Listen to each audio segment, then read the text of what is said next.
ক্ষমতা গ্রহণের পর থেকেই একের পর এক বিতর্কিত সিদ্ধান্ত নিচ্ছেন মার্কিন প্রেসিডেন্ট ডোনাল্ড ট্রাম্প। সাবেক প্রেসিডেন্ট জো বাইডেনের নিরাপত্তা ছাড়পত্র বাতিলের পরদিনই সাবেক পররাষ্ট্রমন্ত্রী অ্যান্টনি ব্লিংকেন এবং সাবেক জাতীয় নিরাপত্তা উপদেষ্টা জ্যাক সুলিভানের নিরাপত্তা ছাড়পত্র বাতিল করলেন ট্রাম্প।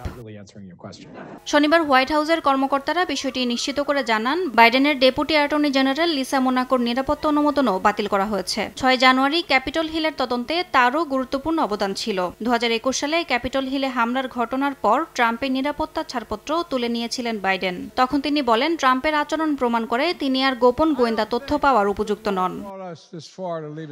ক্ষমতা গ্রহণের পর যেন একই পথ অনুসরণ করছেন ডোনাল্ড ট্রাম্প। পূর্বসূরি প্রশাসনের একের পর এক সুবিধা বাতিল করছেন তিনি। বিশ্লেষকদের মতে, ট্রাম্পের এমন সিদ্ধান্ত আগামী মার্কিন রাজনীতিতে বড় প্রভাব ফেলতে পারে। যদিও বাইডেন ও তার দল নিরাপত্তা ছাড়পত্র বাতিলের সিদ্ধান্ত নিয়ে এখনও কোনো মন্তব্য করেনি।